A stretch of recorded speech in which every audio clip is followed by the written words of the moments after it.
ज़कात के मसाइल के बारे में बात हो रही थी। आज का हमारा पहला मसला ये है, बात वो कहते हैं कि हमने सुना है कि एक आदमी है, उसने 5-6 साल ज़कात अदा नहीं की, उससे गलती हो गई, पक्की बात है वो गुनाहगार है, उसने गलत किया है। लेकिन जब वो ज़कात अदा करना शुरू करेगा तो पिछले जो 5-6 साल थे उसकी ज़कात खुद माफ हो जाएगी। मेरे अजीज भाई, ये मसला बिल्कुल गलत है। वो कह रहे हैं कि हमने सुना है, तो हदीस मुबारक के अंदर आता है, फरमाया झूठे होने के लिए इतना ही काफी है कि वो सुनी सुनाई बात आगे करे। लिहाजा ये मसला बिल्कुल गलत है। जब वो ज़कात अदा करना शुरू करेगा तो पिछले सालों की ज़कात उसको अदा करनी पड़ेगी, अगर नहीं करेगा तो वो गुनाहगार होगा। आगे मसला ये है कि बाप के पास 25 तोला सोना है, बाप के पास 25 तोले सोना है और उसकी 5 बेटियां हैं, नाबालिग हैं। वो सब बेटियों को 5-5 तोले दे देता है, तो क्या बाप पर ज़कात है कि नहीं?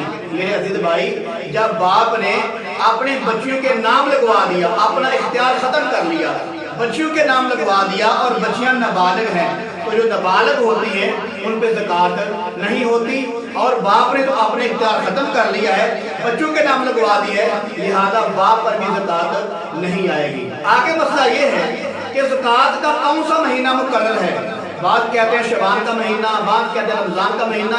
मेरे प्यारे दिल भाइयों, ज़कात का कोई महीना मुकर्रर नहीं है, ज़कात का कोई महीना मुकर्रर नहीं है। ज़कात का मामला ये है कि माल पर साल गुजर जाए, आप मुहर्रम हराम के महीने से शुरू कर लें, जब अगला मुहर्रम आएगा तो साल पूरा हो जाएगा।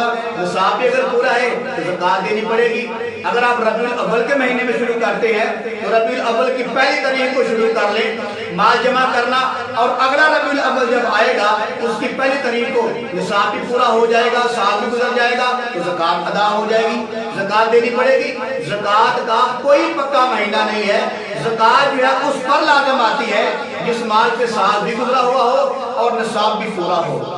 ये जो कहना कि शबान का महीना ज़कात का है, हाँ इसमें लोग ज़कात अदा करते हैं, रमजान में ज़कात अदा करते हैं, लेकिन पक्का कोई महीना नहीं ज़कात का कि ये महीना ज़कात का है या ये महीना ज़कात का है।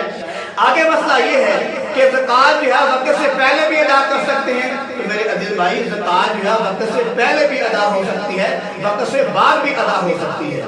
आगे मसला ये है, एक आदमी ने ज़कात देने के लिए माल निकाला, जब वो माल निकाला तो उसको कोई फकीर ना मिला, कोई मुहताज ना मिला, या वो ज़कात का माल रख के भूल गया, कोई वजह बन गई वो माल ना दे सका, और वो जो ज़कात का माल निकाला हुआ था वो तकरीबन 7.5 तोला था, उसका निसाब भी पूरा था, और उसका अगला साल आ गया, फिर उसको याद आया कि यार तो मैंने माल रखा हुआ था ज़कात देने के लिए, और उस पर दोबारा फिर साल गुजर गया है, निसाब भी पूरा है, तो क्या वो जो माल निकाला हुआ था ज़कात देने के लिए उस पर दोबारा ज़कात आएगी कि नहीं आएगी? तो मेरे अजीज भाई, वो जो माल निकाला हुआ है, ज़कात निकाली हुई है, उस पर दोबारा ज़कात नहीं आती।